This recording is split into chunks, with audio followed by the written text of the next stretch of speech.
VRChat, the next frontier.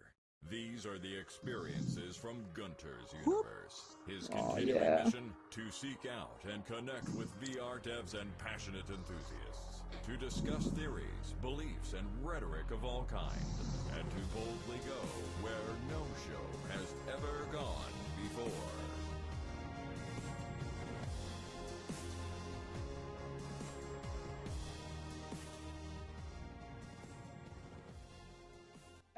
All right. Welcome back to Gunters' Universe, all of you. It's great to see. I don't know, there's so many people. It's like every week it keeps growing. How are you guys doing in the audience? Doing good. They're all muted because I told them to mute before. Hey, there we go. It's great to... Clap. Great. Feeling a little blue. I feel so alive. Yes, me too. This is great. We got Denny Unger here from Cloudhead Games. I'm super stoked. Let me get here to my notes that just messed up on me, of course, because in VR, it is not easy to read notes. I'm using this OVR drop. If you ever need like notes and stuff in VR, go grab that on Steam. So, yes, Denny, CEO of Cloudhead Games. You're also the creative director and I believe founder, right? I am, yeah. Cool. And your offices are based in Qualcomm Beach, British Columbia, Canada. Yeah, Vancouver Island. Awesome place. Yeah, Vancouver Island. I've been up there, love that place, and a lot of the VRChat team is located up there. And yeah, some of the early history. Yeah. Do you know James or Jesse Jowdry and Graham Gaylor? May have met them back at like OC1 or something. Not sure. I had no. Are they here though? That's weird. I didn't know that. They're not here. Yeah, they're the founders and developers, and they're also very hard at work. There's probably like 10 of us in the team now. Okay. All right. A little bit of early history on Cloudhead Games. Cloudhead has been developing in VR since late 2012, and in 2013 they announced their first built for VR from the ground up game. At that time, their game was titled The Gallery 6 Elements. Totally remember that. Cloudhead grew into a diverse team of pioneers drawing from many different backgrounds, from AAA game studios like BioWare, Riot, and Relic, to tabletop RPG creators like WorldWorks Games. As pioneers in virtual reality, Cloudhead has partnered with leaders to produce built-in or built for VR experiences. Their proprietary cross-platform toolset and advances in VR research continue to push the boundaries of virtual reality development. Danny, thanks so much for being here, dude. That sounds like your game. I love Cloudhead Games. Description. It's so verbose. Yes. Sometimes I wonder if I should read stuff that or not. Thanks for having me. I feel like it's important to start. Yeah. No problem. Thank you.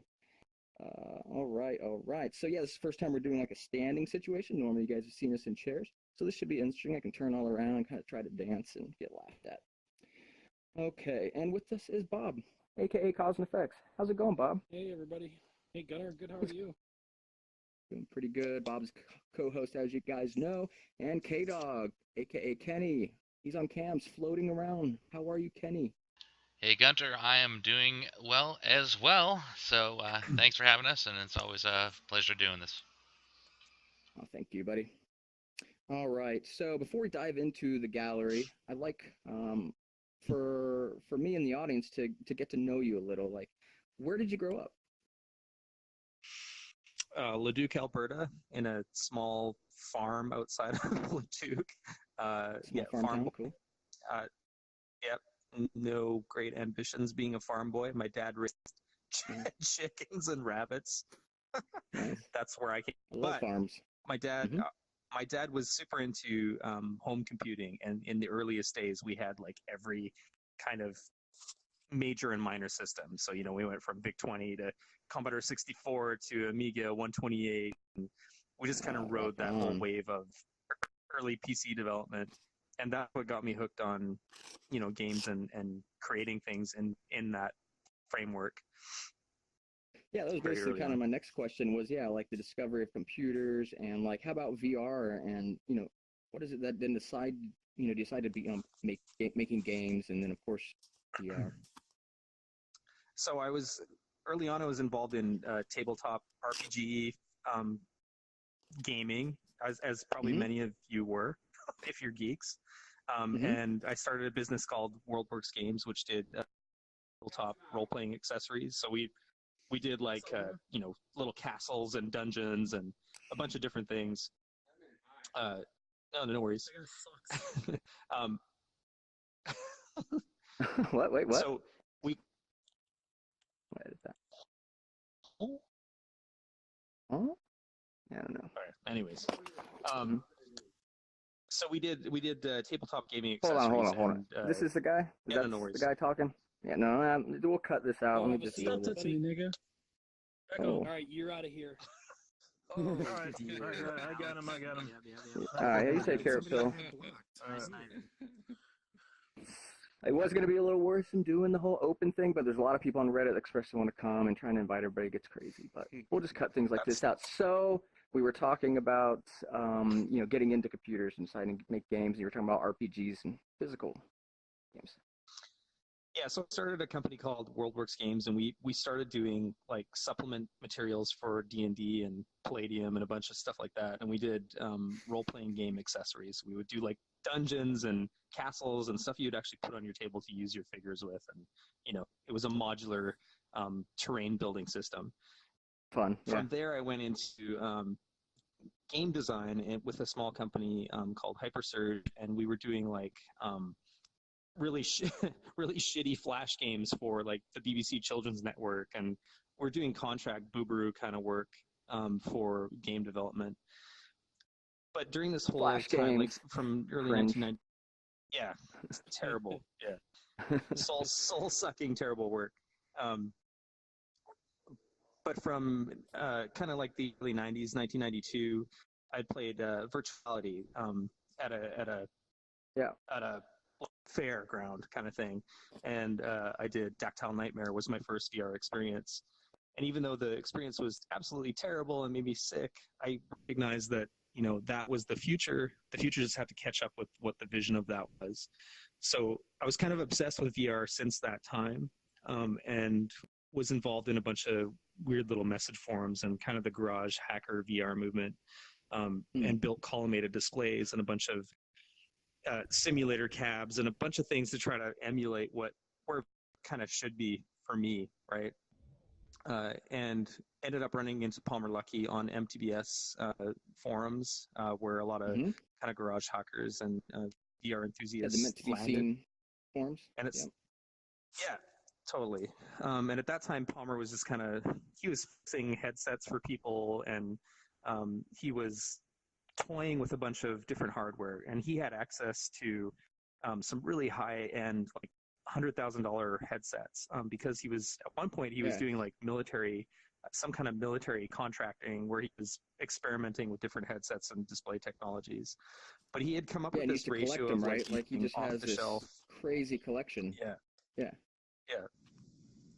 So he came up with this kind of off-the-shelf approach using cell phones and all the innards from standard cell phone technology to do a single display HMD that used all the sensors that were embedded in that tech. It was cheap and affordable, and he combined that with Leap Optics, and he was going to sell a bunch of us. There was maybe 200 of us that were kind of involved in that original forum, and he was going to sell us this just kind of a package of a bunch of stuff we could put together at home, just for the fun of it.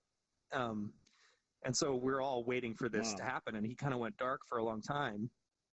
And then John Carmack got involved, and once Carmack got involved and was like kind of evangelizing what this all meant to VR, I kind of had this itching feeling that, okay, well, maybe it's time to take a risk and take a chance on VR and just kind of jump into it with the people I had worked with prior, and let's start building something. Like, I don't know where the market's going to be or if there's anything there, but let's do a Kickstarter and that's great. But let's kind of jump in and let's build a product for VR, right? So that was where things kind of started and took off, and we did a Kickstarter, and that got us running, and things kind of evolved from there. That's pretty awesome to be involved. I know there's going to be some crazy stuff for people watching at home. it's amazing VRChat how random it is, and these kinds of funny things happen. I think are cool to capture on video. That's just the nature of this those medium, early right? days are so, it is, yeah. Yeah. And VR is hard. I mean, boy, when we opened our doors in February, all the massive traffic and the amount of issues that go along with that were challenging. But me, VR Pill, and the rest of the gang are stronger because of it. And now we're experts, I guess, at moderating. It's super cool. I really like what you guys have Yeah. done so far. It's really neat. Thanks. Just another question about your Twitter profile. It says you're a VR freak. Well, we know that. Game developer. Well, we know that. But also an armchair conspiracy theorist. What kind of conspiracies do you like, brother? Oh, don't bring that up. Don't bring that up? You got a tinfoil hat? Nothing? I don't know. About the we're gonna go like the They Live, right? The They Live and the aliens. You got to put on the glasses to see that they're actually in control of everything. They Live is a great movie. Yeah, everybody's got to see great They Live. Yeah, a long time ago, when I was quite young, I did a website called Dark Planet, and it was a conspiracy website. And yeah, I just got into ufology and just really off the wall bizarre shit. That's not saying I believed it all. It's just it was really fascinating for me, and it still is. I just don't have time to kind of fixate on it anymore. But yeah, for sure. There's some valid conspiracies out there that are real things, but I don't know. It's just a point of interest. Yeah, no, I think some good conspiracies are very interesting, and there's quite a rabbit hole that you can go down just there. All right, and want to say congratulations to all the attention, support, and awards that you guys have received over the last year or so. It was really cool to learn that Time Magazine said you were one of the best 5 launch titles for the Vive, which I think is great. But that nothing compares to the 1 or maybe 2 proto awards that you won out in California during Oculus Connect. The proto awards are where it's at, and the only reason I say this is because they're huge. Yeah. Like what are they like? Tesseract looking. Yeah, statues like a brass tesseract. Yeah. That weigh 1 million pounds. Yeah, and that's And you're right. Like as a company, we've won a lot of awards from different organizations, but that one means something to me because they were there very early in VR's kind of life cycle, and everybody that's been working towards solutions and making great experiences in VR, the golden prize. That's the golden ticket in terms of awards because everybody is working just as hard as you are to kind of realize that vision. So it means a lot more, and it's VR fixated. So yeah, that's an important event for me. Yep. Awesome. All right. So those are the questions that I have on the background. Actually, do you remember meeting me at OC1? I'm sure you do, right? I remember your demo in the lobby, right? Yeah. And the Razer Hydra controllers. Those were fun. You were using Hydra controllers before VR. Yeah, we kind of took a really stupid gamble very early on, and we're like, no, VR has to be a standing experience, and you're using your hands and you're moving around. But none of that was really supported or existed yet. So like positional tracking didn't even exist at that time. But we were like, no, you need a full body persistence, and you need to be able to interact with your hands, and you need to be able to have positional orientation.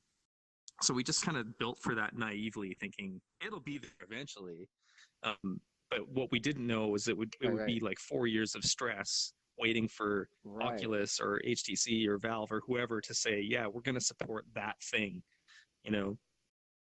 So it was a gamble, kind of a stupid thing to do, really, in retrospect, but it paid off in the end because Valve ended up kind of paying attention to what we were doing as a company and really embraced us. And they're like, come see what we're about to do. And this is before, the Vive became public, and invited us to this secret summit and basically showed us the one-up version of, what they were going to compete with Oculus with. And it was, full hand tracking and a headset that was attacking positionality in a totally new way. Yeah, you have room scale. It's the early version of the holodeck, right? And they're like, yes, exactly. And they're like, go away and make something amazing for this type of paradigm for VR. And we had less than 6 months to GDC, I think it was, to do that job. And so we basically rebuilt the game to fit that paradigm. And it was a complete shift in everything, in every kind of aspect of design, because a bunch of new problems kind of come up as a result of doing that job. And there was no easy Google search to find the answer, right? Yeah. Reddit and the forums, right? Absolutely. Olivier JT, a good friend of mine, you may know him. He was all around the early scene. He as well put the gamble on the motion controls and was dying for it for so long. Of course, he has them now, and he's not here tonight because he's busy developing and moving all this great stuff. But he definitely is here in spirit. But you two are the ones that were just hell bent on motion controls, and I'm so glad you guys are and did. It's really important stuff, I think. And look, we all have it now. We're here in social VR. Not everybody. Apologize for those that don't. I mean, but you will someday. The early versions of the game actually were gamepad. We kind of bounced around between okay, well, it's not looking like they're actually going to support motion controls. So, oh shit, we better incorporate gamepad. So, we did a version of the game with gamepad, but it was terrible. And so we just decided, no, we're not going to do that. We're gonna stick it out and gamble and assume that this is going to be a thing, because it just seems obvious for VR, right? Yeah. Gamepad was obviously poo-pooed on in the very beginning too. That was quite the topic, and Sorry, I just realized my hand was sticking out behind me. No, that stuff happens. Tracking is still a thing, and bugs are still a thing. It's glorious. Those good old days are wonderful, but sometimes I feel like I'm still in some good old days with sill wire hanging off me, and I'm tripping and all kinds of stuff. So soon we'll have and there's no soon. This year. That'll be interesting. Yeah. Let's watch some trailers of the game. I have some other videos. Is this working? Oh, cool. Yeah, so if you can't hear it, Denny? just go into your menu and turn up the effects volume for anyone in the audience. Yeah, so this was the first demo we did for room scale at GDC. This is what Valve kind of tasked us with, like build something that works for this paradigm, figure out interaction systems that work. And we were kind of doing stuff like this prior anyways, but it was the whole kind of realization that, oh no, a user can physically move in the space that kind of fundamentally changed design. It was a really fantastic challenge that we had a lot of fun with, ultimately. Yeah, I didn't get to try this demo. Sad about that. Well, some of this stuff made it into episode 2, so you'll get to see that. Yeah, I was wondering. I was going to ask about that. Soon. Yeah, cool. Very cool. Soon. We all love and hate that word, right? Yeah, it is soon. We're basically working crazy hours right now to deliver. We can't drag it on forever, so it will be soon. Excellent. Some more videos. I'm not going to watch the whole things, but I'm having trouble seeing my screen here in my hand. The actual thing I'm reading off of is in my hand. It's pretty neat. So this was back in Kickstarter days. I have no idea what this is. Yes, this is you opening up DK1. So I'm not going to watch. Hold on, I'm going to skip through it a little bit. Wow. Yeah, you got a couple of those. A little bit of history. So, yeah. Then there's another unboxing of the Vive, I think. All right, opening box. Aged significantly in 4 years. It feels like yesterday, but then no, it's not. So the worst thing is I can't put my drink on this table. Yeah. It is careful, because sometimes you think you can, and then you're like, oh yeah, we spilled everywhere.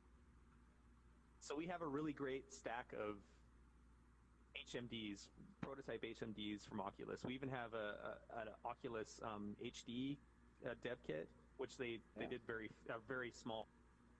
Before Crescent Bay, right? Exactly, yeah. And then, which was great. The panel was really amazing, and actually the form factor was better than the DK1. I wish that would have been the thing they launched for the official DK1, but... Yes. And then we also have the original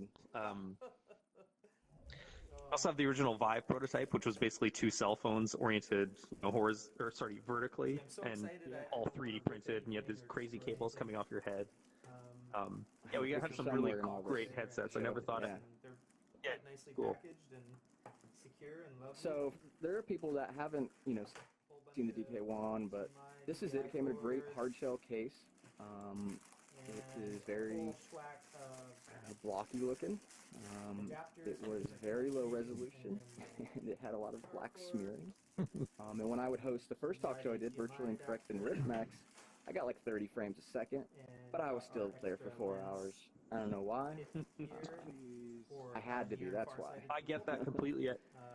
Yeah, the DK1, even with all its flaws, was still an incredible experience. It was the entry portal to VR, and you knew those guys did the right thing.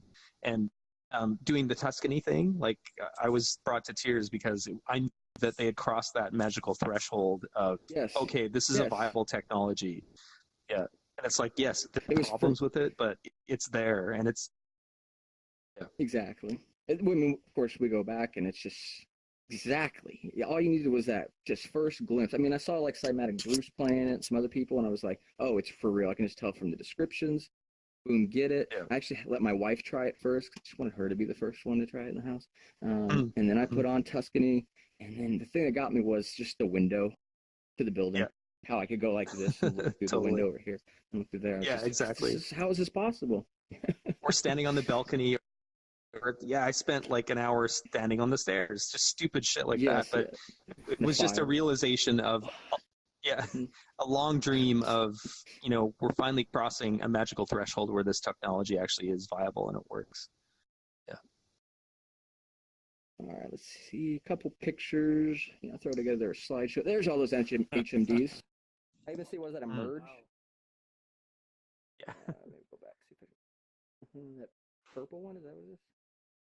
Yeah, that collection has grown a lot since then. Yeah. You gotta do another update with that same face. I like that. So people well, that was too? Yeah, I mean, we have a pretty massive collection of headsets that haven't even made it to market yet. And it's, everybody's kind of trying to be the next Oculus killer, but we all know that that's not really the way this is going to go. But because of that, we have a lot of headsets in studio. I think we'll talk about. Do you guys have the LG one, the new one? So no, we don't. I got to try it at GDC. Did you guys get to try it?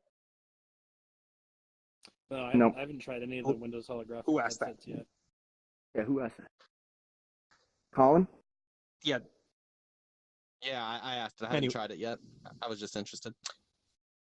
Yeah, it's cool. It's a really great form factor. We don't have it in studio, but when it comes out, I think it's a good candidate. It's got a much narrower profile. It's lighter, and being able to swing up the headset so you can like do other tasks, look for your beer, or type on the keyboard is really great.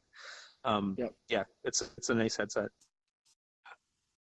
How notable is the difference on the OLEDs on that? Because those have 2K LEDs, right? Yeah. Yeah, I didn't see like a massive increase in perceivable resolution, but the colors and the blacks were a lot better. So there was kind of an interesting trade-off. I felt like the vertical FOV was not as high as the Vive, just purely perception-wise. But it was still a great headset. Like I would definitely probably wear it over the Vive just because the form factor was better. Interesting. I just want to take a moment. Whoa, sorry, Kenny. I just took your camera. You're gonna have to grab it again. That's okay. No worries. Over there. We don't have all that locked down. But yeah, there's a lot of people joining. Everybody, please have a seat in the audience. They're on the second and fourth row. You'll see when you look at the seating area, you'll see a cube glowing. Use your action button on that, like your trigger, or click on it with your mouse. And yes, please have a seat. And don't worry if you've came in late. It's no big deal. And if you get disconnected and have to come back in, no problem. Just take your seat. But we are trying to keep things in the talk show form, so be respectful, and that'd be great. And we'll have questions later. We'll have partying later. It'll be all good stuff. Okay. Who's this guy? On the screen. Sorry. I mean, do you see? Oh, sorry. That's Mike Wilson. He's actually right behind me right now. probably mocking Mike. me for standing in a space yelling, "Say hello, Mike." Hi, Mike. What does Mike do? I already switched past. Mike is What our does Mike do? director, narrative lead at the company, so he's the story guy. Should have come here, but Yes. Yeah. he didn't. You have like 2,000 headsets. What's going on? That's true. Honestly, everybody's Next like, time we'll get the whole everybody's team in on. this. Quite honestly, everybody is in the studio right now working their ass off on EP2. So they're should be. kind of burning the Like midnight crunch oil. time.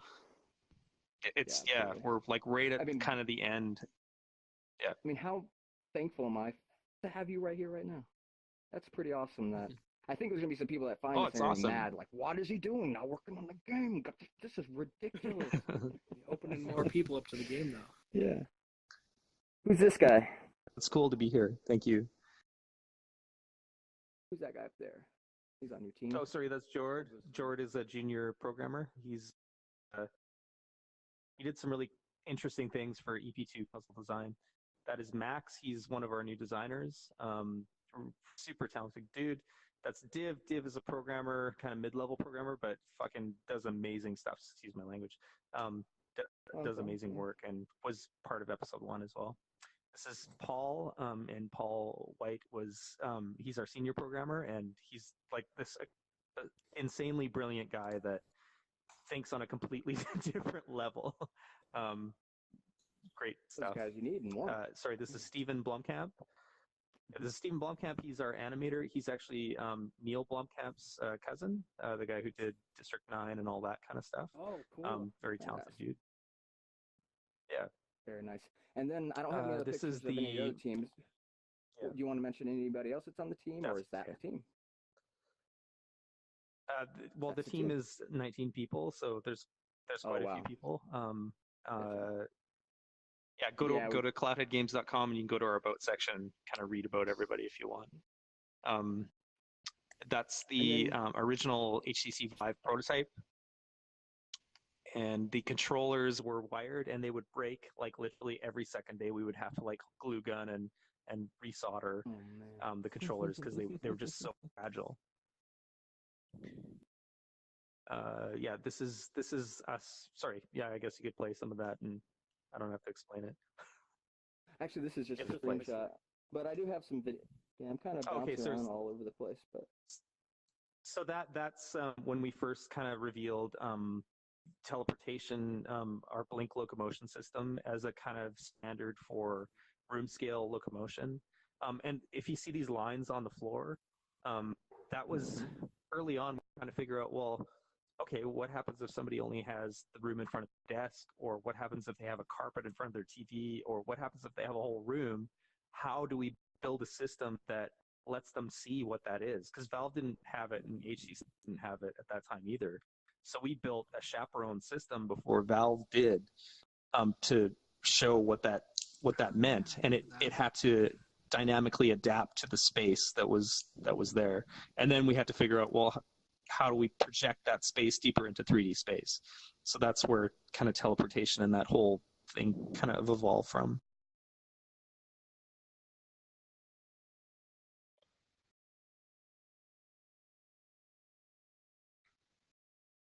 Hello. Seems like your microphone is muted. Yeah. Gunters hand talk. it sure is. I was just checking if you guys were still listening to me, and you guys are. I was actually going to hand off to Bob and say, I think you got a few questions, and want to run through that a little bit. Yeah. So looking at this right here, I was wondering at the time that you created your blink system, were you aware of like any other teleportation systems, or were you like the only ones that you kind of like knew of at the time that were like rolling your own teleportation system? Well, teleportation existed in PC games. Like it existed as a way to locomote, and like it might be a special power or ability, but no one had ever kind of applied it to VR in a way that was dynamic, in a way that could account for different spatial requirements. Like for each user, they have to have X amount of space. It has to be flexible. And then we kind of layered on different systems on top of it so that it was something more unique. Like what happens if I project myself in the distance, as far as kind of the max limit of that teleportation cycle would be. And so we created a system where if I projected to the max, like if I look at this Gunters universe sign over here, where's my pointer? There it is. If that's my max distance, we're going to gate that teleportation by a fade that lasts a bit longer, and you're going to hear footfalls, and we're going to extend that moment. But if I teleport right here, that moment's going to reduce in time. Just a bunch of weird stuff that one had kind of thought of before.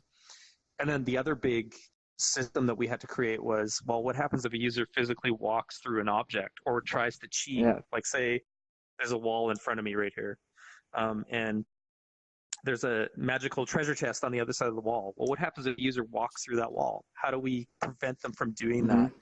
Well, the answer is you don't. You don't prevent them from doing it, but you blur them out, and then you reset them in their previous position.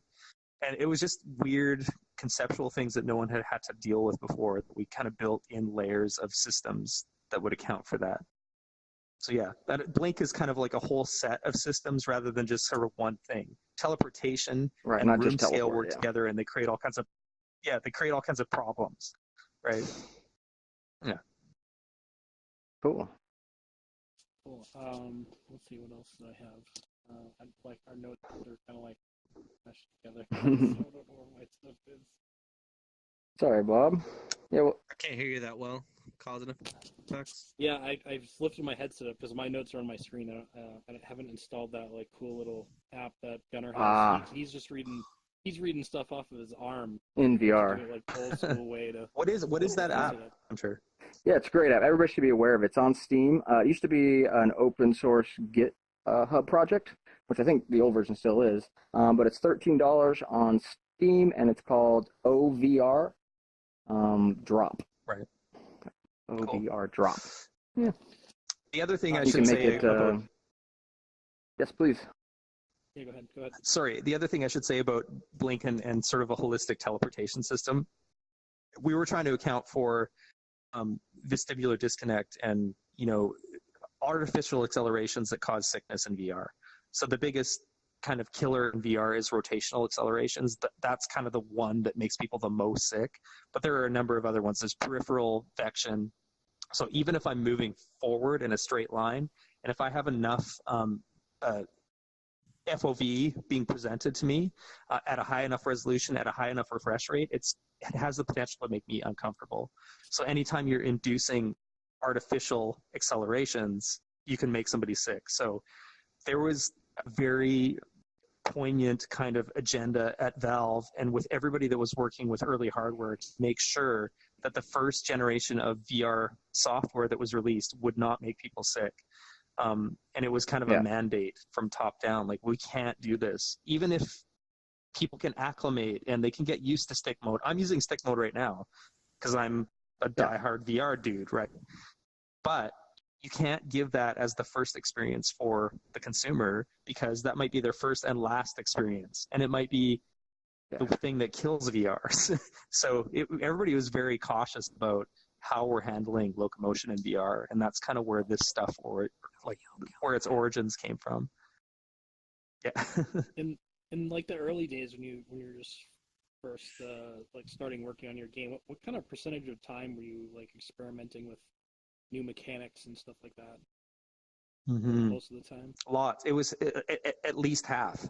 At least half of our R&D cycle was in game mechanics, in VR mechanics, in figuring out systems that counted for all the weirdness of hand interactions and locomotion. So we burnt a lot of time. I deeply envy anybody getting into VR right now because they've got some kind of core issues solved for them.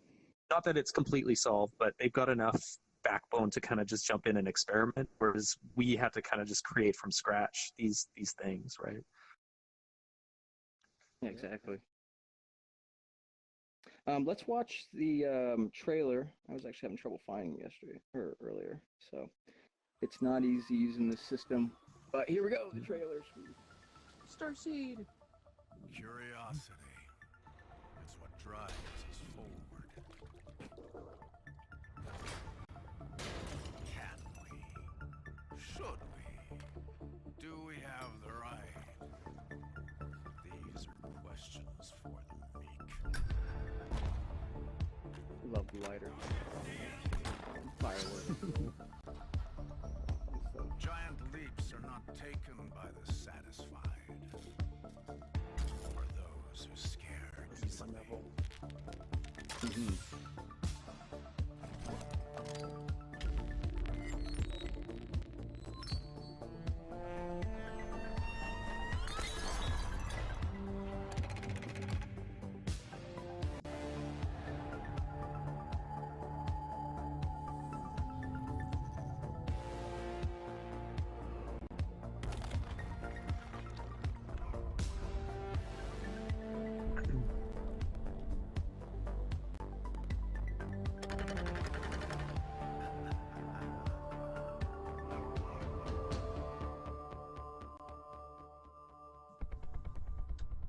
So I want to say a couple things about episode 1 that are kind of stand out for me as a developer.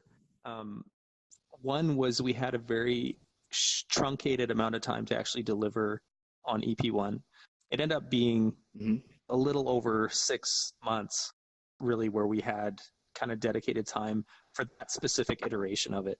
And I say iteration because we went from DK1 to DK2 to whatever else was coming next, and every time there was some new feature that was stacked on, and then we got involved with Valve and HTC, and then we have to rebuild a number of systems to make this work for what we're building. So we had a very short amount of time to kind of translate everything we had done prior into this format. And so it ended up turning into a multi-episode format because it's the only thing that made sense with the time that we had to actually build these systems. I see. What else? There was something else I was going to say. It was profound, and I can't remember anymore. So I won't say it. It'll come back to you. So is there any new mechanics that you're introducing in episode 2? Yeah, great question. There are. I don't want to say what they are because it's a bit spoiler territory. We're in Vancouver. We have a VR event called CVR, the biggest VR event in Canada, and we're showing episode 2. We did at GDC as well.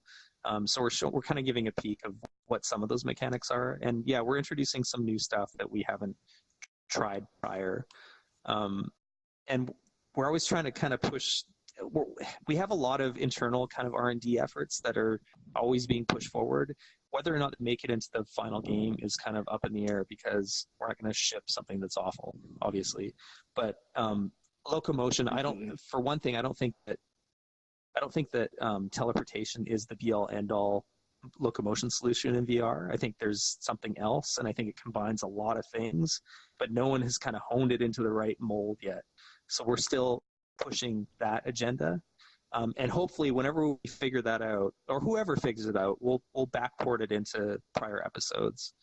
But there's just so much more to kind of learn, and yeah, everybody is still trying to figure out what the comfort zone is for the medium, I think. So we're still trying to push different internal agendas. Body persistence is another one.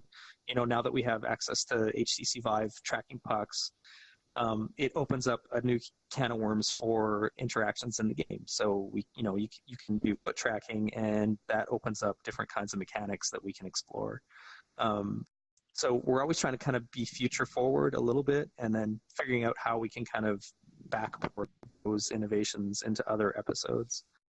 But it kind of depends. If it's terrible, we're not going to show any of it publicly. And just further refinements on old systems. Sorry. Yeah.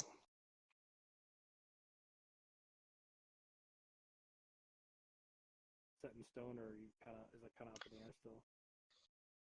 It's not set in stone. We're going to do some metrics on how episode 2 performs.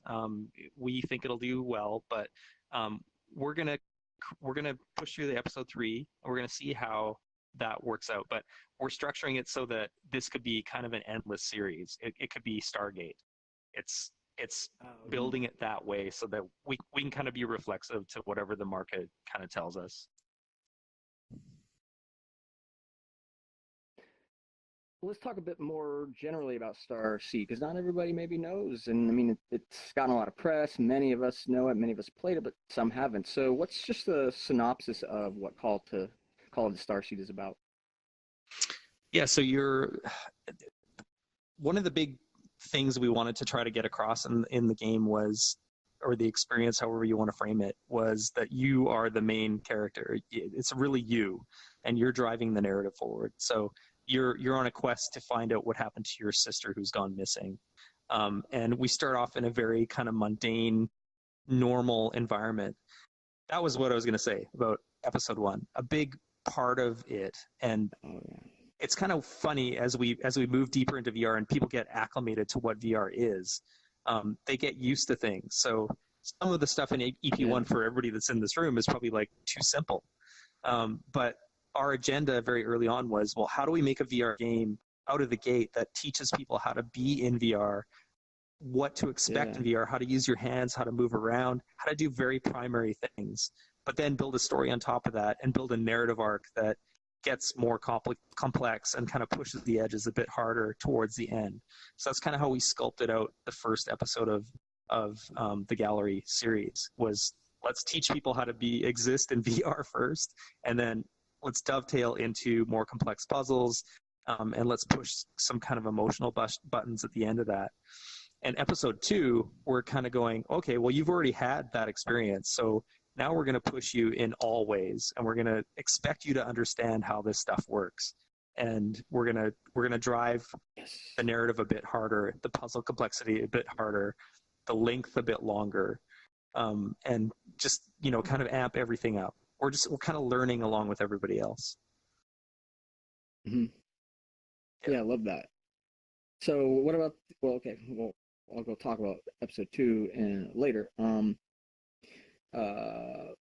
So what's the setting? It's in a real environment. What is our setting there? And again, we're looking for our little sister Elsa, right? I think that's her name. Yeah. So Elsie is your sister. She's gone missing. And yeah, you start in a very kind of mundane pedestrian environment. And you end up going down into the sewer, down this deep rabbit hole, and eventually you meet this very quirky character up here that you see, the professor. And he's been on this quest to find this very strange arcane machine that's buried deep in the earth. I don't know if everybody's played it, so I don't want to give too much away, but the episode gets very strange towards the end. You feel like, oh, I've got this. I understand what this is, and then we just kind of pull the rug out from underneath you, and then it gets really, really bizarre. And I think a lot of people don't get that. I think a lot of people do, but a lot of people kind of get to the midpoint and go, I don't know what this game is, but people that push through understand what it really means. And eventually in episode 2, you're taken to a completely new world in the quest to find your sister. And it kind of, the narrative unfolds to explain everything that just happened in episode 1 and why you've been sent to this new world. And who these characters are and what their motivations are. And it's very so if I could be very general and high level, it's like episode 1 is Goonies. It's a Goonies adventure, and episode 2 is kind of like Dark Crystal. It's kind of like that arc of strangeness. Oh, cool. I love Dark Crystal. I love the soundtrack. I love everything about it.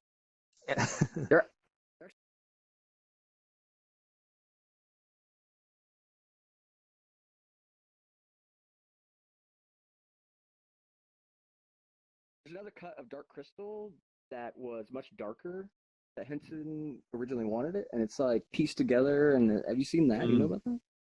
No, that sounds amazing. That's pretty wild. It was so dark they were like, no, and it's just like cobbled together footage. I'll have to look that up. And yeah, wow, that's so cool. Yeah, so I would really enjoy that. All right, I'll send you a link when I find it. He was a darker. Oh yeah, awesome. That's great. Yeah, we would totally get into that. Because it was obvious in the content that he's creating that there was this darker underpinning to what the story that was being told. And yeah, it would have been way better, probably. Yeah. I mean, that was like one of the darkest, like, Muppet type movies that I can remember seeing.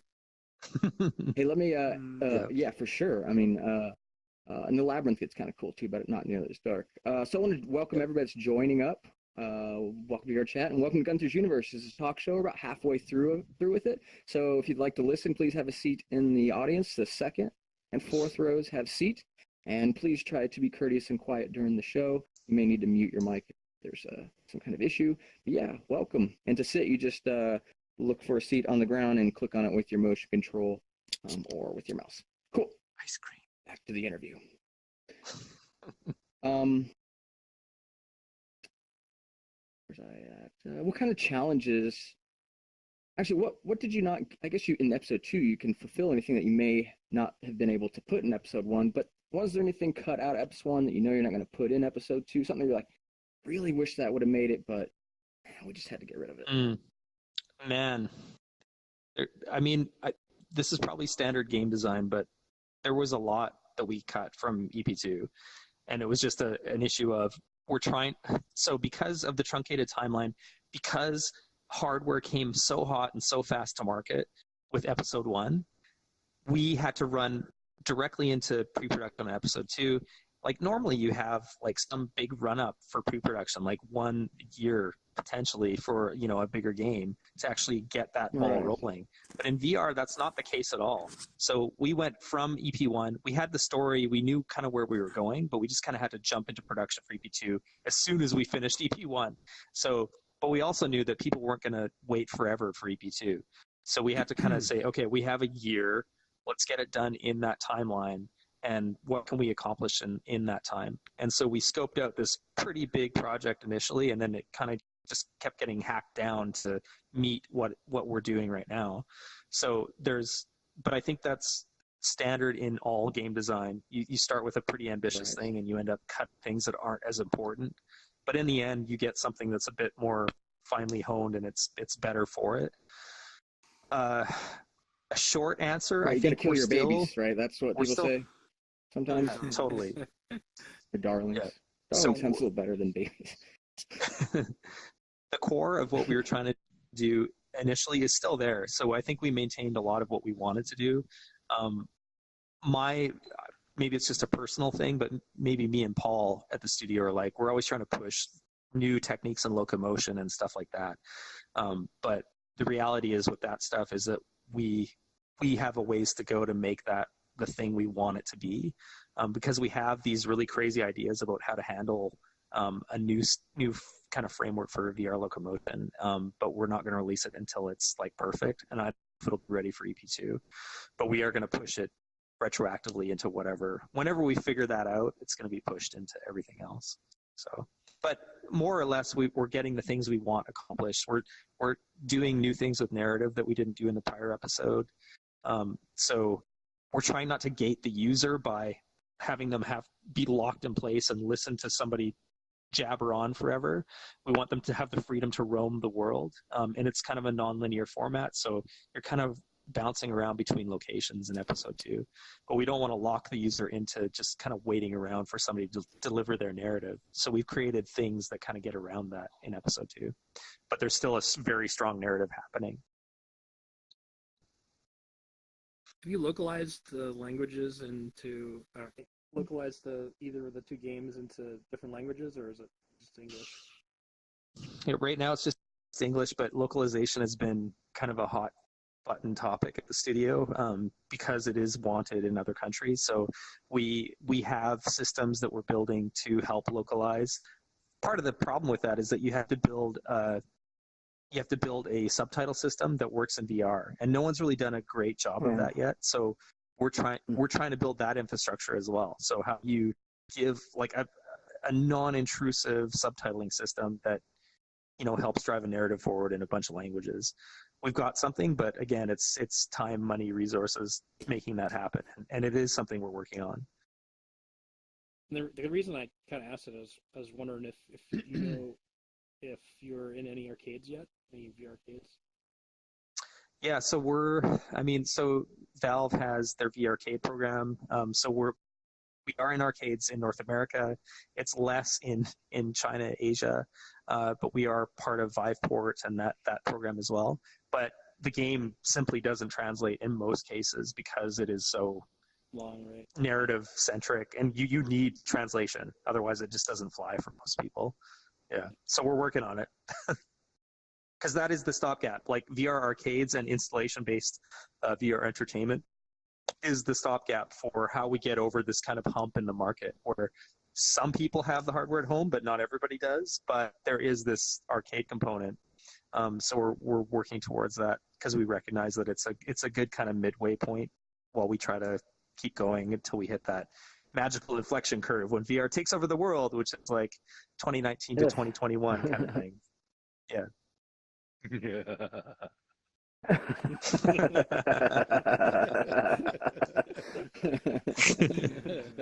Well timed.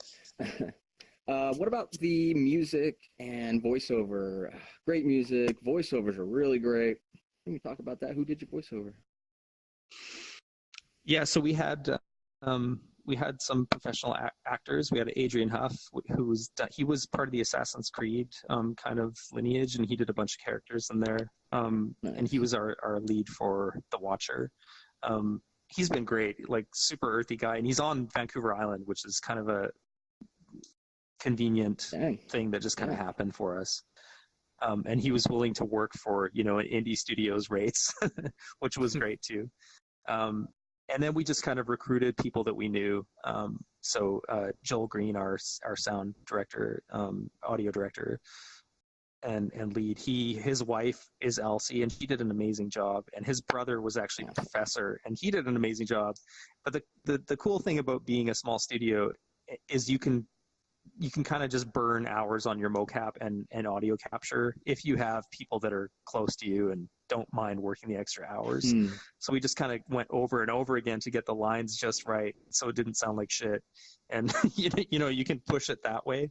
And then of course Adrian was, a trained actor, so his delivery was great every time mostly. So yeah. And then the score was sorry, and the score was done by oh my god, Jeremy Soule. I'm sorry, my brain just farted there. And so Jeremy did the music for Jeremy did the music for Skyrim and a bunch of other really successful games. Nice. Yeah. And he actually played a demo for the Gallery 6 Elements, a very old demo at a small convention in Seattle for VR, and he's like, how can I work with you guys? He's like, I'll do whatever. And he essentially, worked with us for very reasonable rates, and because he was passionate about where the medium was going. So we just kind of lucked out with the talent and with who was willing to kind of chip in for audio. Cool. I'm going to try to pull up an old video, actually, some of the old gallery stuff, but and then we'll play the Ember trailer, but maybe you could ask another question while I get my little doodad working correctly. Yeah, sure. So how did you grow from 3 to like what you were saying, you were like 19 now? How are you able to do that in such a small industry right now? Yeah, I mean, so we're going on 5 years as a company. We started with 3 people. We did our Kickstarter, and that was successful, and it was only like $85,000. But it was enough to do what Kickstarter says it's going to do. It kickstarts an idea. It kickstarts a project. And from there, we built out kind of a proof of concept. And then we had, we did kind of like a local family and friends seed round. So some family and friends were interested in investing, so they did. And then we did kind of like a really small investment round with local investors. And that's all it kind of took to get us to a really stable point where we were getting into like 10 people, 12 people, and the product we were building was actually, good. It was of decent quality. And then that was enough for Valve to see at a prior GDC, I think it was 2014 GDC, and they saw what we were doing. They're like, oh, we want to work with you guys. And then HTC got involved, and they partially funded the first episode of Call of the Starseed. So cool. It's to me, if I could give one message to anybody that's kind of jumping in, it's you want to focus on hardware makers primarily in this early stage.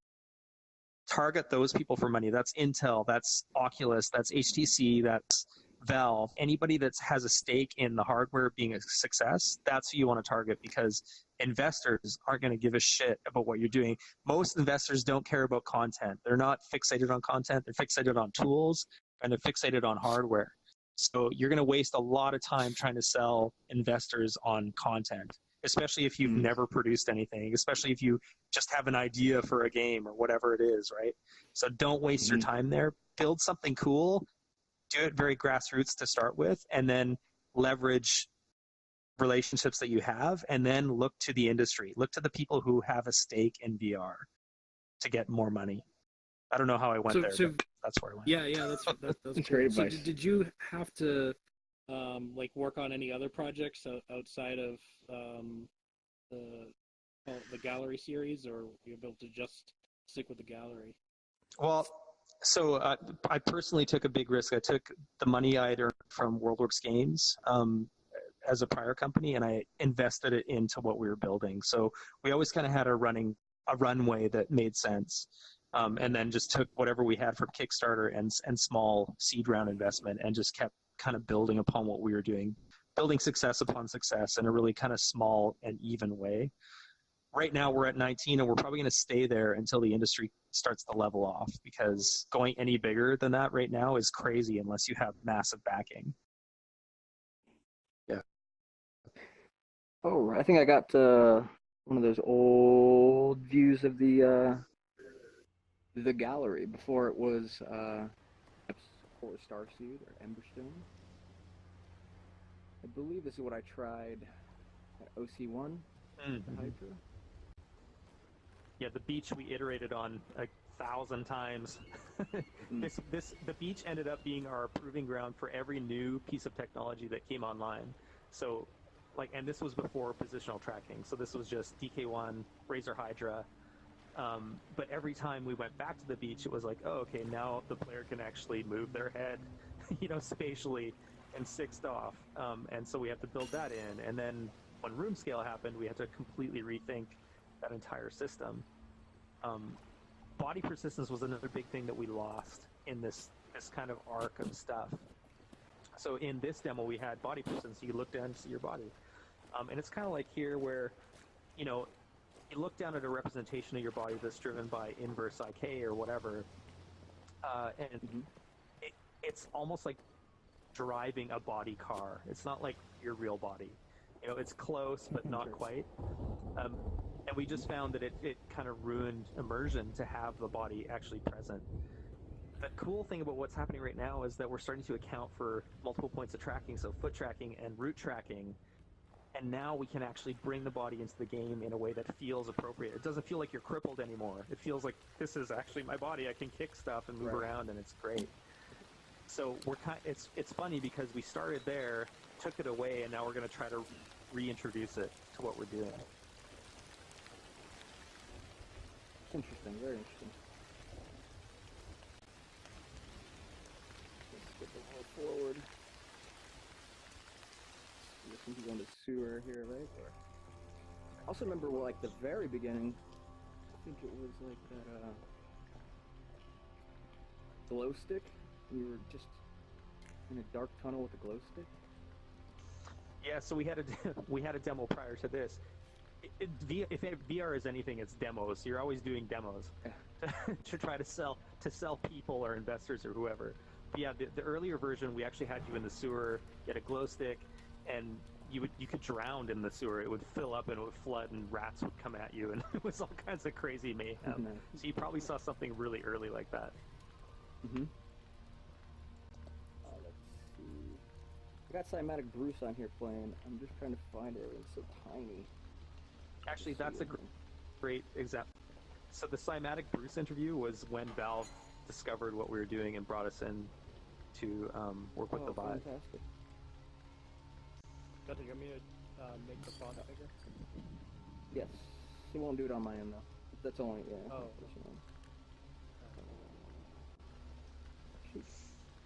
The thumbnails they give these things aren't always accurate. So.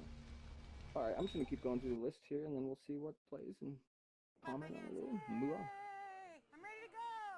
In a small and crowded of course, these are all on Cloudhead Games YouTube.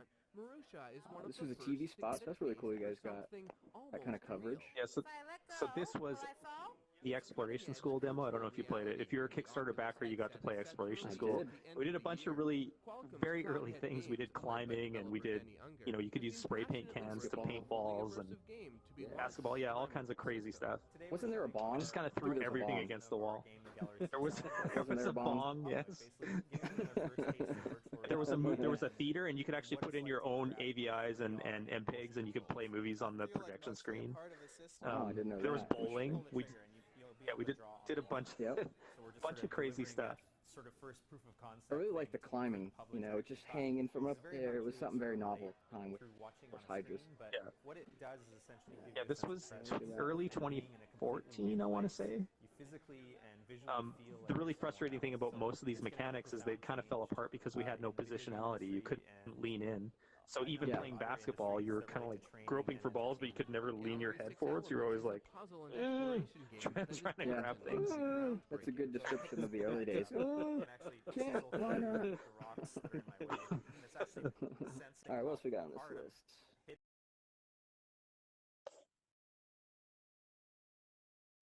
Friends at Valve sending you stuff. Let's just skip through this too. It's the VK1, or what was it called before? Or was it the VK1, but they called it a VK1, or was it pre that? It was pre. Vive pre. Yeah, I think this is before Vive pre, but yeah, they had a bunch of. I'm sorry, I can't keep track of it all, but this was the first this was the first developer kit that actually was nice. You know, before that, everything was 3D printed and hard to work with. Wires falling apart every 5 minutes, like you were saying. It looked amazing though. It was like a Batman headset. It was, yes. What's the arcade machine back there? I saw for a brief moment. Oh, it's just the main machine that I hacked together. Sweet. It's got like 5,000 old games on it. We never use it because we're too busy working. Yeah, that's what happens, right? It sounds like a typical had similar things and I'm not playing. You know, I have been playing some Super Nintendo games with this OVR drop, this overlay, because of course you can see your whole monitor and you can interact. And so I'm just playing. I'm at the bar here in VRChat. We got a local pub. Albo over here runs it, and just sitting in the bar playing Super Nintendo emulators, of course. It's not synced. Nobody can see it in here. Just for me to enjoy while I'm hanging out. You're like pure Gunter. You're the real Gunter. Well, I used to do all this out of an RV, bro, for like a year and a half or 2 years. So I was gonna ask you that if that was a rumor or if that was actually the case. Yeah, it's true, isn't it? It's crazy. Yeah, that's true. It's crazy. I did it all I was living the dream, except it really wasn't the dream. I didn't have enough money to go travel everywhere, and you got to clean your. Oh yeah, just raining outside. The roof, empty your septic tanks. Got to empty my septic tanks, folks. That's fun. I just became a Anyways, but yeah, it was still so cool also, and luckily the reason that I was able to do it was friends rented the house in South Florida, and my Verizon LTE line was unlimited, grandfathered in from 10 years ago. I was getting great speeds on it, and boom, did my show. I never missed a show, so pretty wild. So, but I had to get out. Let me ask you a question. No room scale. I had to get out.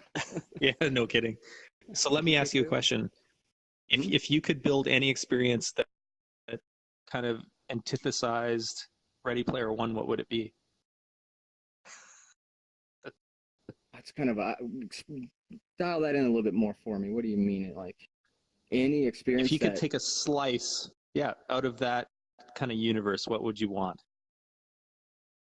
It just comes to mind like Ogg's like dancing party that's a sphere and everybody's in like different, Well, you're a Gunter. Like you've embraced the whole ethos of what that book is and what it means. So what would you want out of that experience? To be Anorak. That's why I did this. I call it my name here. Gunters Universe. I don't. What else do I have? You want to fuck everything up? I got it.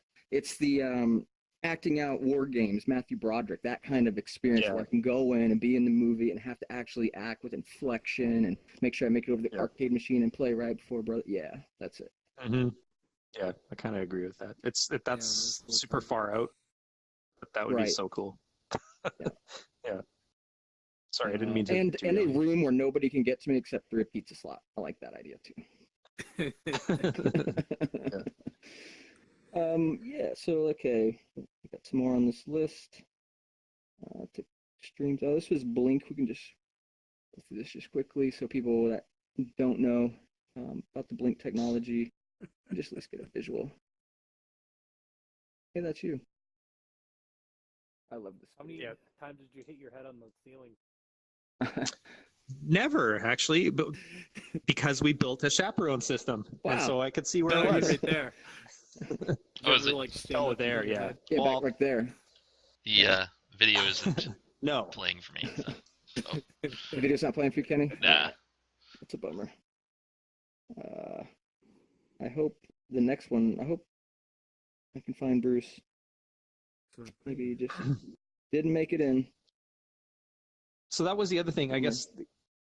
Oh, yeah. This was actually supposed to be shown at a convention with Oculus very early on, but this is Airworld from a really early version of the game.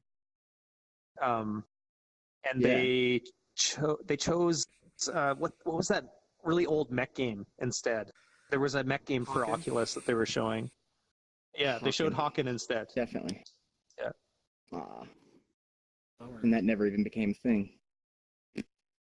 Yeah. So the screen's broken for me too, and Kenny. And I imagine that's probably got to be hitting some other people as well. It's still working. But I love that. I can see it on my local, of course. I can see it. Yeah, I unfortunately, can see it. If you can't, but nothing. sorry. Yeah, we'll figure it all out. It doesn't matter. Yeah, this crazy air world where I remember I was on a zip line flying down.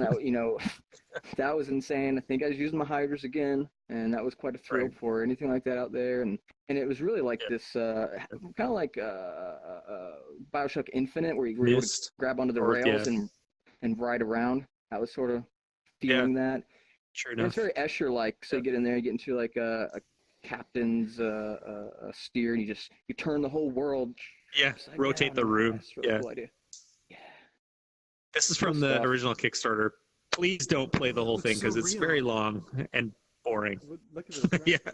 I'm So this is when we were working out of my garage. Yeah. It's I great was to see young. the evolution. I mean, this means a lot. We like this. And you were young. Right, So the other thing, I kind of skirted over, but the other thing we did very early on, before room scale, before all that, was we did VR comfort mode, which is doing incremental snap turns on a rotational dial. Yeah. And that was inspired by, dancers who would spin, ballerinas who would spin, and they'd spot in the distance constantly. We tried to figure out a way to kind of translate that motion into a snap turn thing. Ended up talking to Oculus and their perceptual psychologists, and then they ended up making that into best practices. So it's another kind of commonly used, well, you use it here as well, right? So, yeah, just Very trying cool. to figure out all these That's awesome. problems with vection. I'm sure though, I remember that.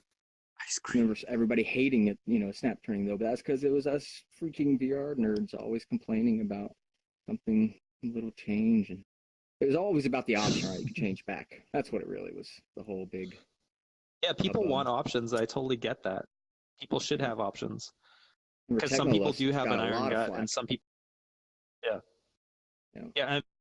and people acclimate. They do acclimate, but you just want to make sure that the entry level experience for people doesn't make them sick. And then sure, they can screw around with the system after that and tweak it and change options, but make sure that the first thing they get is not something that's going to make them puke, because they won't come back. And that's bad news for VR. VR is bigger than good games. VR is bigger than games. VR is more than that. We need to be responsible with people and their heads, right? Their heads are in this other universe, and you could do anything to them, like those horror games. We still haven't seen anybody die from a horror game, but man, those things can F you up, man. Roller coasters also. Sure. It's the low hanging fruit, right? Like it's really easy to scare people on a visceral level in VR. So right. Not that there's anything wrong with that. If that's if that's the experience you want, then sure, go ahead. But it's easy to get a rise out of people by scaring them, right? It's harder to give them an emotional ride that doesn't hinge completely on fear. For sure.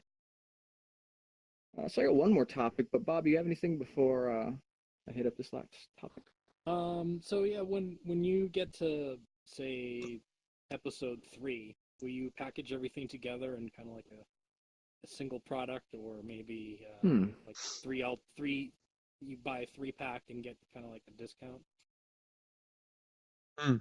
Yeah, so we're working on a bunch of different kind of scenarios for like reduced price points on EP1 and how that there's a guy crawling down the corridor and it distracted me. It's super creepy. He's okay. I keep him around for fun.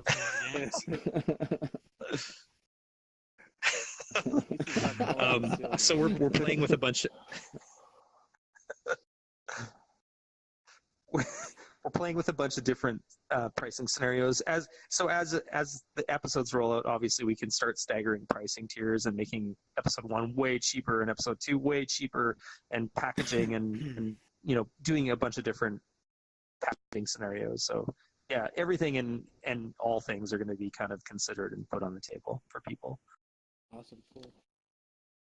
And one last question for me. Absolutely. Have you guys thought about what you're going to be doing after the gallery? If you gonna just stick with that in the long term, or are you gonna change over to? Do you have other stories in mind that you'd like to explore? So we have, man, there's a bunch of stuff I can't talk about, but there's some really great and interesting things happening. We've got, like a lot of VR companies, I would imagine, that are doing okay, we've kind of got a roster of internal stuff we'd love to do. And that's kind of dependent on how successful the market in general is, and then we can kind of attack those projects, right? And then we've got a ton of interest from Hollywood, from a number of really big studios that want specific things done. And so we've already kind of gone pretty far with a lot of them about certain IP and certain projects that would be phenomenal in VR. And it's just all a ratio of funding and how that matrix of stuff works. The problem with a lot of it is that we're often educating studios on, like Hollywood studios, on what the market actually is. So, you can't do a $10 million blockbuster VR game and expect to have a return early on, right? Because we're just not at that point in the market yet. So a lot of them are expecting the moon for nothing. They're expecting build this huge experience for us for less than $500,000. And when you have a studio of 19 people and your burn rate is super high, to get to the quality level that they demand just isn't possible.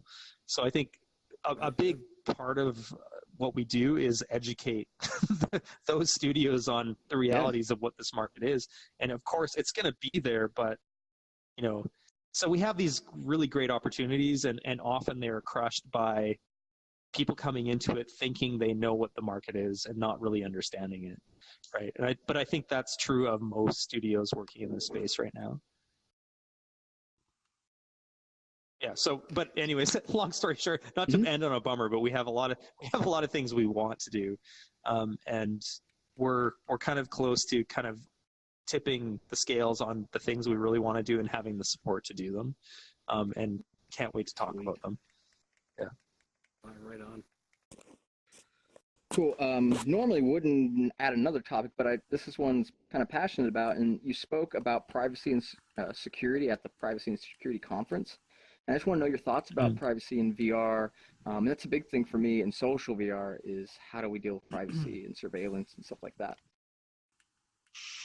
Yeah, it's a good question. It's more about which horses are in the race. So you've got, I can't remember who talked about it, but it was at Steam VR Dev Days, the second Dev Days, and did a really eloquent kind of speech on who you're going to support as kind of the key stakeholders in VR and social VR specifically, right?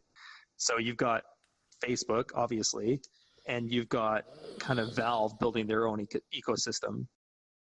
And as consumers, who is most likely to be supported? I think we know the answer to that. If the hardware is there and everything lines up, Facebook is going to end up dominating. But the problem with that is that Facebook is notoriously bad with being private about user information, right? No. So, but then on the other side, you've got kind of the open VR market, and you've got Valve, Right. and they want something a bit more democratic, a bit more protected. So as consumers, we have a choice to make in terms of who we're going to support and who is going to most responsibly represent us as consumers and our privacy. It's a super complicated issue, but I don't know the answers. VRChat. Oh, hold on, buddy. We're having a. I'm just gonna have to do this real quick. Oh wait, I almost kicked you, Kenny. Hey, I just ain't got time for this right now. Wait, what's going on? I just heard something. Nothing. over there. Nothing. Okay, cool. All right, we'll cut that out. Yeah, privacy security is. I don't know. I've been wondering about it a lot. It's starting to come up now. We're getting to those places. Yeah, that's some good insight. You know, we gotta think about these companies who are going to be putting our minds and bodies into that. Potentially do lots of tracking.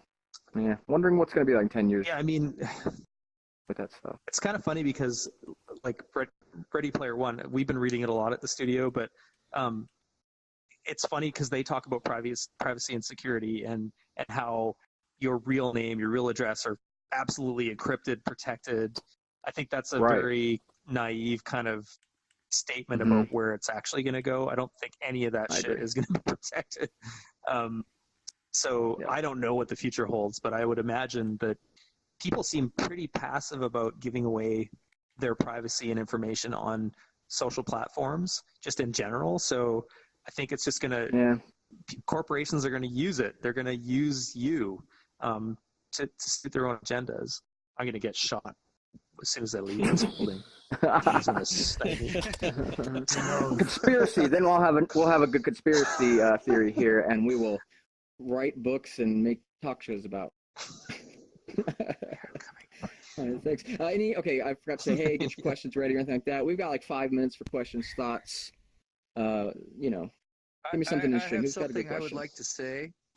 The Father Mind. Greetings. The Blue Vapor. By the way, you're awesome. Played your game. Absolutely loved it. The effects were amazing. And then utter disappointment.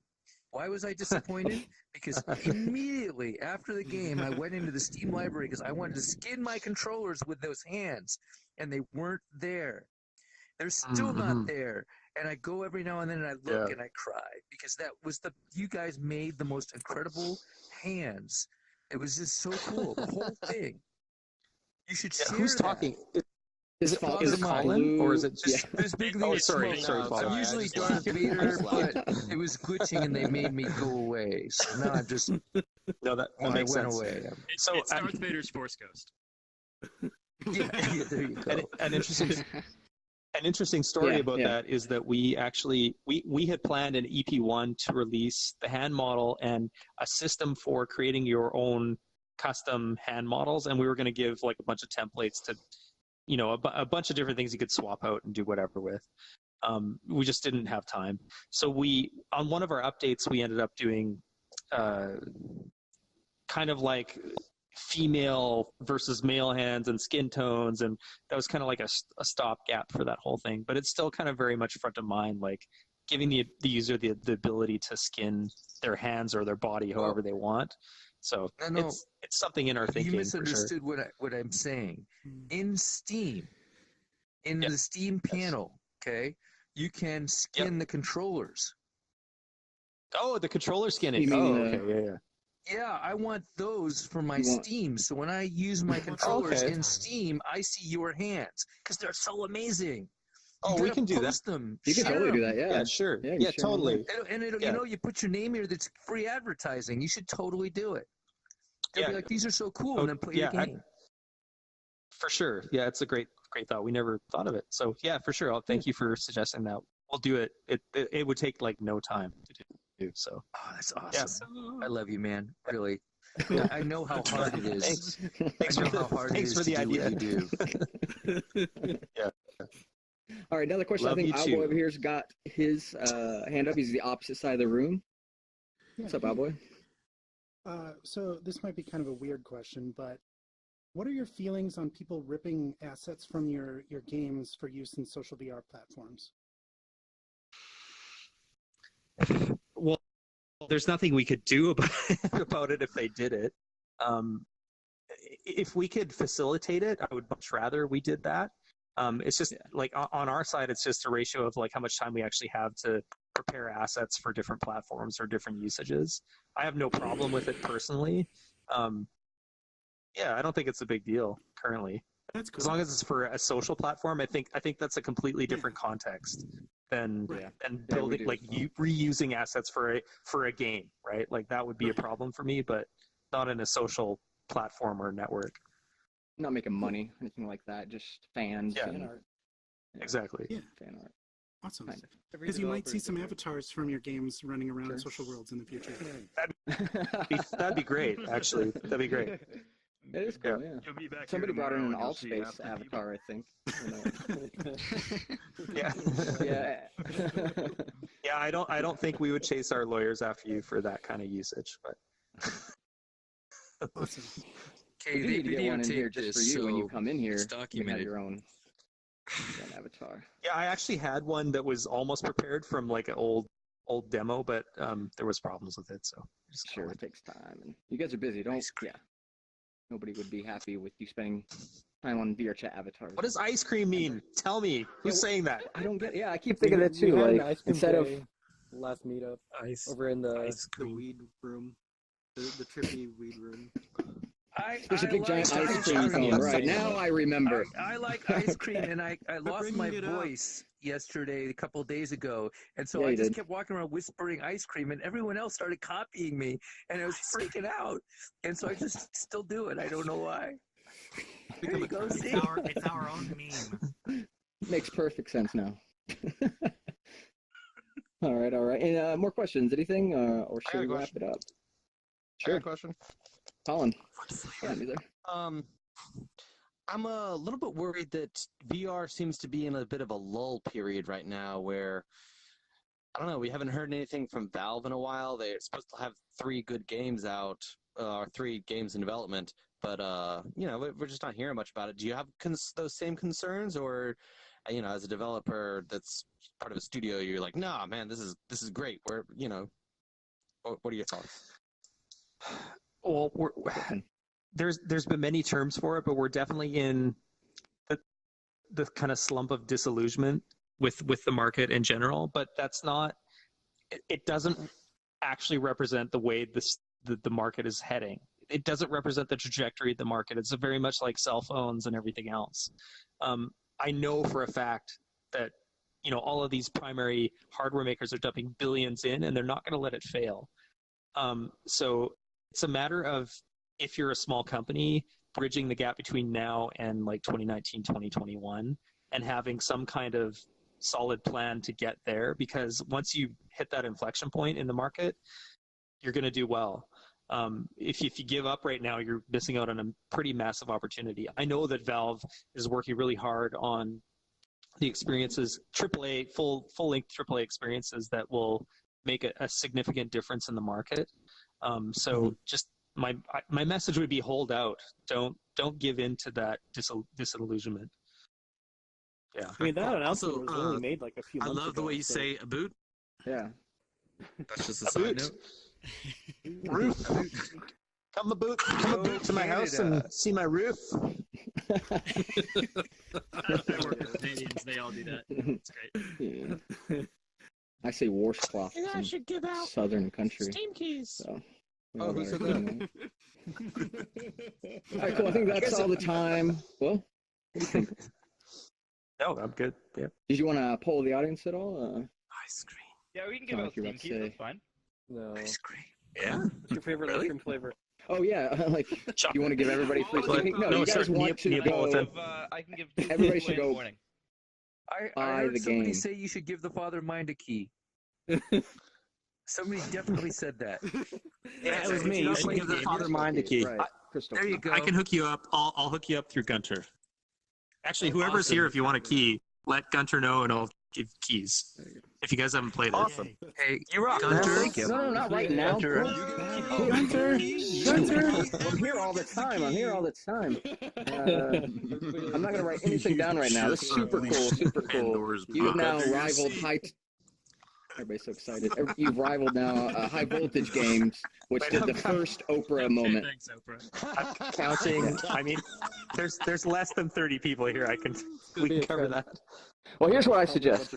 If you can afford the game, please buy it. Like I don't ask for free keys for the games of my guests because I want to support the industry. I don't really have a lot of money either. It's very important to me, and I've been doing it forever, and it's crazy. If you don't have it, you want a free key because you don't, you're not, And I think that'd be really cool. And we'll talk. It'll make me more likely to buy episode 2, if that helps. Yeah, right now it's $19.99. Yeah. It's so totally worth it. It's such a yeah, I can buy that. Oh If shit! you're gonna spend I $20, didn't notice spend that it on till it. just now. It's good. Awesome. Good work. All right, cool. they did it without Where ripping should it people up. go Interesting. if they want to find more? I assume cloudheadgames.com. Anything else to point Yeah, so people we're to? kind of housing everything under cloudheadgames.com. You can go to thegallerygame.com, or you can go to Steam and look for a gallery called the Starseed, or just the Do gallery. you guys and have it much should of a pop up Reddit for you. presence? Yeah. We do, yeah. Reddit? We're always Do you kind of guys have much of a haunting Reddit Reddit. presence? Yeah. Cool. Yep, we do, absolutely. Cool. We haunt Reddit all the time. Yep. Cool. So going to pass it over to Cause and Effects. He hosts another show, not one that's in the metaverse or even on video. It's a regular old audio podcast. That's rad. Tell us about it. Yep, so there's 3 of us, myself, Jason from Ireland, and Matt from Canada, and we do the Left-Handed VR podcast because all 3 of us are left-handed. So we recorded an episode last week, and I'm about halfway done editing it. So I was hoping to have it out today, but my DAW decided to die, so I had to reinstall it, and I'll probably do that tomorrow. So you can follow us at LHVR Podcast on Facebook or Twitter to see when new episodes release, and we're on all the major podcasting platforms. So find us by Left-Handed VR LHVR Podcast. Yep. And I you will can be follow me right on back. Sounds good. I'm so sorry. I'll It's be okay. right back. If anybody has any other questions, I'll come right back. Sure, we'll wait. He promised too many Steam keys, and now he's running. No shit. He's double checking. It's calling the Illuminati. It's okay if you have to redact. We're not. Oh, 10 new people just joined. Oh shit, it was streaming, right?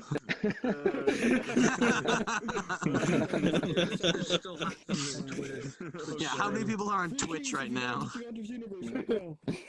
Wait. Not enough to be worried about, so don't worry. That's right. I'm gonna be quizzing people on some of the questions, some of the things we talked about, and if you weren't actually paying attention, then nothing for you. You have to pass a quiz. I have one of my. Or maybe I One have of my to do some minions grunt started work a for it. gaming company. Son, you He already spent have hundreds of thousands of dollars, and the game failed. And he spent like a couple of years working on this game, and it failed. It's a really hard industry, but interestingly enough, that game kind of became a resume for him, and now he has gaming companies that contract him to do work, and so he's making his money back. He had a little bit of a hard time, but now he's doing great. And, they're working hard and making lots of money just because they're able to now do contract work for other gaming companies, which is really interesting, the way the whole industry fits together. Get a resume, you gotta have a portfolio, and you gotta meet people. You gotta find people and know them. I made an iOS game a while back, and man, I sold it to my friends and family, and that's about it, because I didn't do any marketing. But that got me a job at Gameloft, and man, that was a mistake, because that company sucked. Don't forget this is being archived, man. Be careful what comes back to you. We're gonna try to cut this out, but sometimes things don't always happen right, or piece stays Just an in. So. FYI. In fact, all of VRChat, you don't know who is actually recording. So Wait, you said you're gonna But cut yeah, it screw out? those guys. Screw those guys. some of this. Cool, so I can talk about On the Kirito's next water, episode you'll of cut Gunners that out, Universe. right? No, you cannot talk about Kirito's water. What I'm going to talk about right now is... Hold on, I got announcements. Come on. Okay, we're coming back. 3, 2, 1. Back. Sorry. That's all right. My We didn't have much apologies. else here. Never. No worries, man. There we go. Kidnapped by aliens. So just some notes from me, and then we're pretty much done, actually. Community news. Tomorrow is the end show. That's in Lau's Benzai 10. Say that right, Lau? Yeah, I think I did. So Yamano hosts that. We got like a separate station, so we're gonna go from one station to another, and it'll be great. Ah, cool. 2 space And are you stations. doing a cyberpunk show tomorrow, right? Actually, I think I forgot Well, about yeah, that. so we're just like, if you want to come by before the show, about an hour before, and hang out, put on a cyberpunk avatar. We're gonna have some cyberpunk music playing. The Father Mind is gonna be serving some drinks. It's gonna be a good time, and then we will be opening Cool. a portal to Cool. in-game from there. So, Awesome. We will be checking IDs, so bring them. Okay.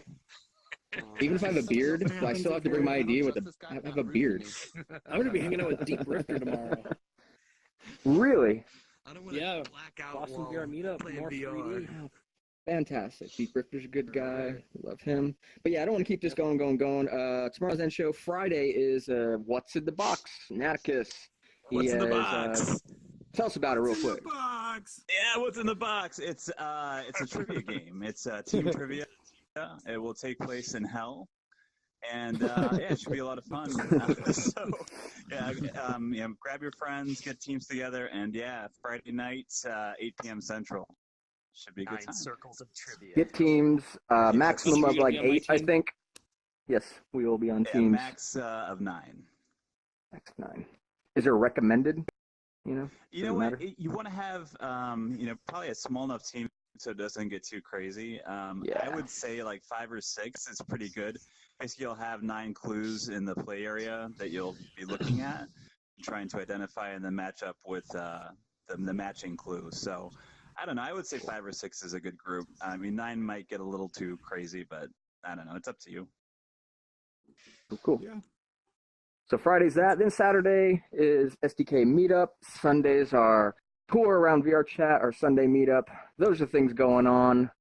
And that's it. Go to guntersuniverse.com, sign up for the newsletter, then you'll know when these things are happening, who's coming on the show, that kind of thing, or just tune into my Twitter at Gunters Universe. That is it, everybody. Thank you, Denny, for coming on the show. We all thoroughly enjoyed this. Thank you. Thanks for having me. Thanks for being here co-hosting. great Kenny, game. thanks for being on cams. You got it, bud. Thank you. It wasn't just And me. let It me- was a big team, and they were all working really hard. Awesome job. Absolutely. Thanks, team. They're in the background. Bye, team.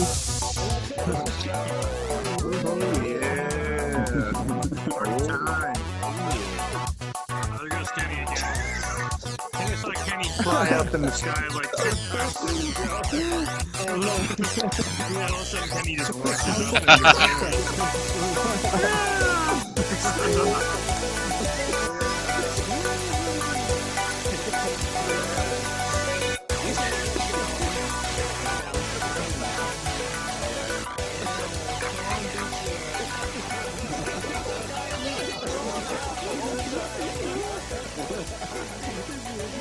Thank you.